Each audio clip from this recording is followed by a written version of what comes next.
औज़ुबिल्लाहिमिनश्शैतानिर्रजीम बिस्मिल्लाहिर्रहमानिर्रहीम।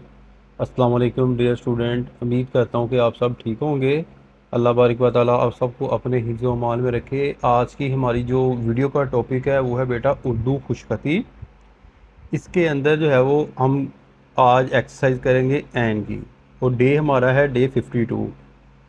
एन को वाव के साथ मिलाएंगे, एन को हे के साथ, एन को छोटी ये के साथ और एन को बड़ी ये के साथ आज हम मिलाना सीखेंगे, यानी कि किस तरह पैमाने लगाते हैं और किस तरह इनको दूसरे हरूफ के साथ मिलाते हैं। एन को दूसरे हरूफ के साथ आज किस तरह एडजस्टमेंट देनी है। तो लेट स्टार्ट, शुरू करते हैं इनको राइट करना। एन व ओ, पहले आपने ऊपर एन लिख लेनी है ऐसे, ठीक है। नीचे आना है बेटा, दूसरी लाइन पर जाकर आपने यहाँ से एन व ओ लिख देना है, ठीक है। और एन व ओ लिखने का एक तरीका है, वो मैं आपको बता देता हूँ। ये देखो, मैं पहले तो ये लिखूँ, फिर आप जैसे आप फे नहीं लिखते, फे, इस तरह आपने फे लिखना है और फे से ऐसे आपने नीचे आना है, एन व ओ।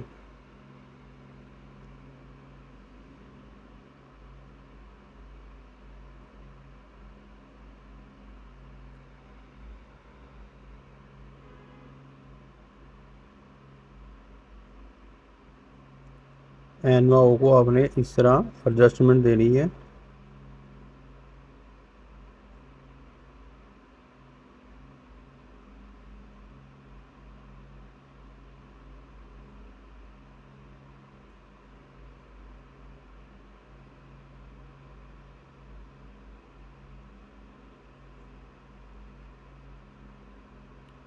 एन व ओ लिखने के बाद यहाँ पर जाएं, आप लिखें एन को इस तरह आपने जो है वो ओ हे के साथ मिलाना है।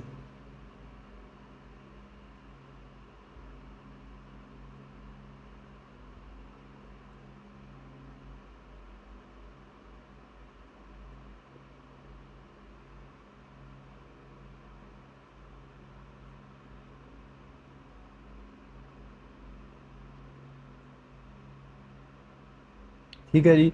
अब एन को छोटी ए के साथ किस तरह अटैचमेंट देनी है वो मैं आपको बता देता हूँ। पहले आपने इसका फेस बनाना है एन का, ठीक है। यहाँ पर जाना है नीचे और ये लें,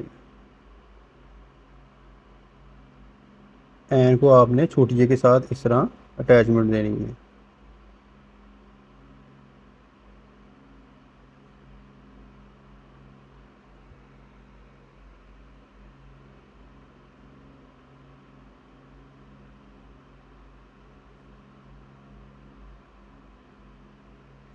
कोशिश करनी है कि ये जो है ना, इसका मुंह जो ओपन होता है इसको आपने छोटा रखना है, ज़्यादा बड़ा नहीं करना है, ठीक है। जैसे कि मैं आपको डाल के दिखा देता हूँ।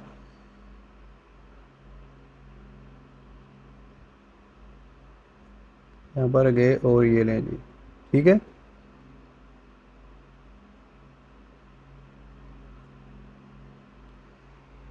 इसके बाद जो है वो एन को आपने बढ़िए के साथ जो है वो मिलाना है, ठीक है। एन यहाँ पर लिखें,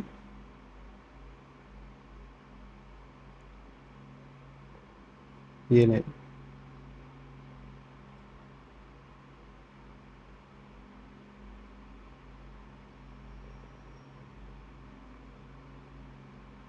एन को बढ़िए के साथ आपने पहले एन लिख लें, फिर वही तरीकाकार जैसे हम बढ़िए लिखते हैं, जैसे कि ये देखें, ठीक है। इस तरह आपने इस चीज़ को मद्देनज़र रखना है और यहाँ पर आपने जो है वो एन लगा देना है, ये देखें, ठीक है।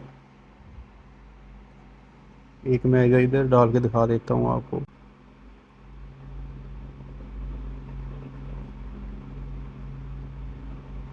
ये तो थी बेटा आज की वीडियो डे 52 के अंदर। आज मैंने कंप्लीट इसकी जो है वो एक्सरसाइज करवा दी है। एन को वाव के साथ मिलाया, एन को हे, एन को छोटी ए और एन को बड़ी ए के साथ जो है वो किस तरह अटैचमेंट देनी है, ये मैंने आज आपको जो है वो एक्सरसाइज करवा दी है। उम्मीद करता हूँ कि आपको समझ आ गई होगी। अपनी दुआ में याद रखिएगा। फ़ी अमानिल्लाह। अस्सलाम वालेकुम।